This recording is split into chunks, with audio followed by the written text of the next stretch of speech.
ఈరోజు మీ అందరితో నా మనసులో ఉన్నటువంటి భావాలు, అలాగే ప్రభుత్వం ఒక ఆలోచన, అధినాయకుల యొక్క ఆలోచనలు మీతో మరి ఈరోజు చెప్పుకోవాలనే ఉద్దేశంతో మరి ఈరోజు ఇక్కడ ఈ ప్రెస్ మీట్ పెట్టడం జరిగిందండి. మరి ముందుగా ఇక్కడికి ఇచ్చేసినటువంటి ప్రెస్ సోదరులందరికీ కూడా నేను పేరు పేరున ధన్యవాదాలు తెలియజేసుకుంటున్నాను. అలాగే మా పార్లమెంట్ అధ్యక్షులు పెద్దలు గవర్నీయులు మాజీ శాసనసభ్యులు మా గండి బాబీ గారికి, అలాగే మా విశాఖపట్నం టైగర్ అయినటువంటి మా వెల్పూడి రామకృష్ణబాబు గారికి, సెక్రటరీ శ్రీని గారికి, అలాగే ముత్యాల గారికి, మా విజయ్ గారికి, మా యువ నాయకులు తాతాజీ గారికి, అలాగే మా సోదర కృష్ణ గారికి, ఇంకా మా దళిత సంఘం చైర్మన్ గారు అయినటువంటి నారాయణ గారికి, అలాగే మా తెలుగుదేశం పార్టీ నాయకులందరికీ కూడా మరి ముందుగా ఇక్కడికి వచ్చేది కనుక వాళ్ళందరికీ కూడా మీతో పాటు నేను వారికి ధన్యవాదాలు తెలియజేసుకుంటున్నాను. అయితే ఈరోజు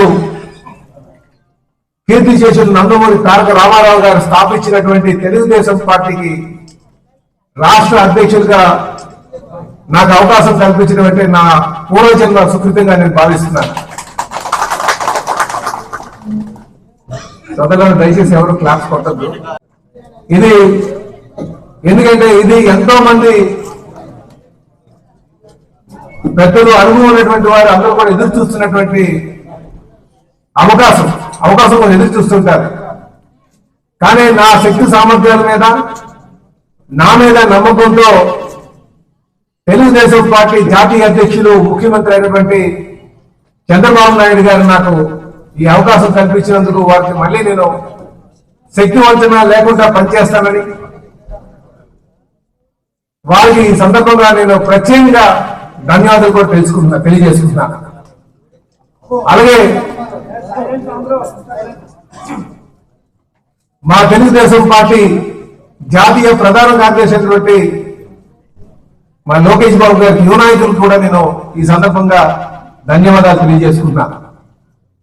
ఎందుకంటే పార్టీలో కాలానికి అనుగుణంగా నిర్ణయాలు తీసుకోవాలి, యువ నాయకత్వాన్ని ప్రోత్సహించాలి,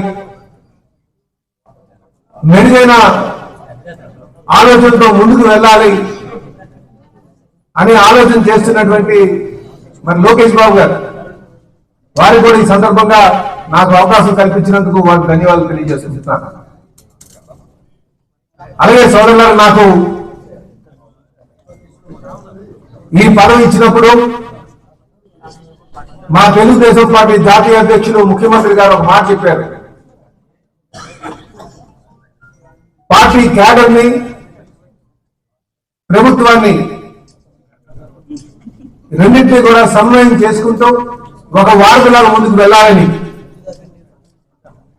ఎందుకంటే పార్టీ అధికారం కోసం, అధికారం త్యాగం కోసం 5 సంవత్సరాలు ఆర్ఎస్లో కష్టపడినటువంటి కార్యకర్తలకు వారికి సముచిత స్థానం కల్పించాలి. ఎందుకంటే అధికారం తేడం కోసం వారు ఎంత శ్రమించినా కొన్ని అనుభవాలతో, గత అనుభవాలతో అధికారం వచ్చిన తర్వాత క్యాడర్ పార్టీకి దూరం అవుతుందనే ఆలోచన మరి కలిగించినటువంటి సందర్భంలో రాబోయే రోజుల్లో ప్రభుత్వాన్ని, కార్యకర్తల్ని సమన్వయం చేసుకుంటూ వారికి ప్రభుత్వంలో ఈ నామినేటెడ్ పదవుల ద్వారా సముచిత స్థానం కల్పించి ముందుకు వెళ్ళాలి, అందుకు వారధిగా ఉండాలని చెప్పేసి వారు చెప్పడం. ఎప్పుడు కూడా గవర్నర్స్ కి నేవీలో మనకి కావాల్సినటువంటి గెస్ట్ హౌస్ ఉన్నాయి, ఐఎన్ఎస్ డాగా వారికి ఆతిథ్యం ఇస్తుంటుంది. కానీ నేను అన్నది ఏంటంటే మీకు ఒక ఉదాహరణ కూడా చెప్పాలి. ఇప్పుడు స్కూల్స్ కి గెస్ట్ ఎవరంటే వాచ్మెన్ కావాలని చెప్పేసి గతంలో మేము డిమాండ్ చేస్తే వాచ్మెన్ పెట్టారు. జనరల్ గా మనకి ఉన్నటువంటి ఎంప్లాయ్మెంట్ పాలసీలో 8 hours డ్యూటీ కనుక 3 పెట్టాలి, 24 hours దాన్ని కాపలా కాయాలండి. ప్రభుత్వం మీద ఉన్నటువంటి ఒత్తిడితో మన టీపీటీ స్కూలే, టీపీటీ కాలనీలో ఉన్నటువంటి స్కూల్ కి ఒక వాచ్మెన్ పెట్టారు.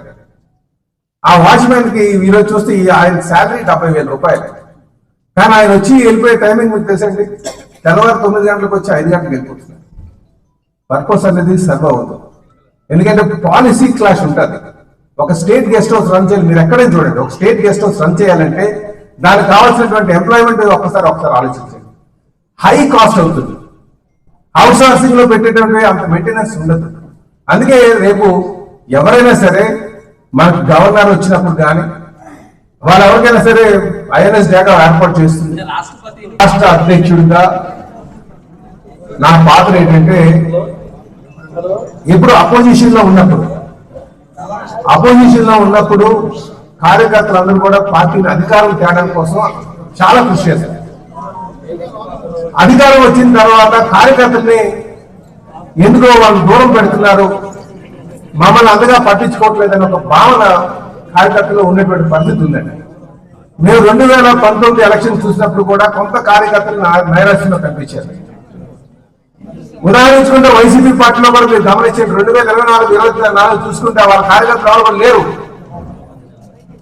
అయితే నాకున్నటువంటి ఆలోచన ఏంటంటే, అధికారం ఉన్నప్పుడు కార్యకర్తలని ప్రభుత్వాన్ని సమన్వయం చేసుకుంటూ కార్యకర్తలకి ప్రభుత్వంలో భాగస్వామ్యం చేయడం కోసం ఏ విధంగా అయితే నామినేట్ పదవులు ఉన్నాయో ఆ పదవులకు ఇచ్చి ప్రభుత్వంలో భాగస్వామ్యం చేసి మళ్ళీ ప్రభుత్వం మమేకమై పార్టీతో మమేకమై ఉండేటట్టుగా చేయడం ఒక వారధిగా నా ప్రధాన కర్తవ్యంగా నేను భావిస్తానని చెప్పి ఈ సందర్భంగా తెలియజేస్తున్నానండి.